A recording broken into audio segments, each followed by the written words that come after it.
Today we're at the Small Business Summit, and we are meeting with entrepreneurs and hearing other presenters and speakers talk on businesses and how to be a better entrepreneur.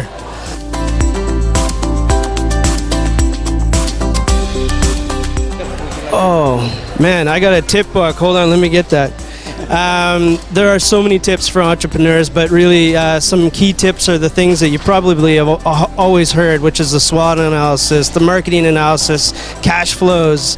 But you know what? It's a deeper understanding of the business. It's a deeper, more intimate understanding of cash flow to really understand the true seasonality of the business you're getting into. Some tips around SWOT might be to do the opportunities first, then the threats, and then into weaknesses and strengths.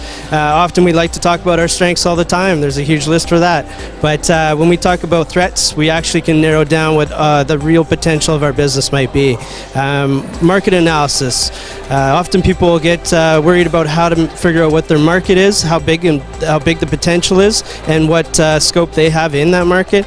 And what you're actually going to be able to do is look at some of your competitors and really understand what it is that they do and how they're meeting consumers' needs. And you can quantify that, and you can basically figure out day one when you open your doors how many customers you're going to get and how much product you're going to sell.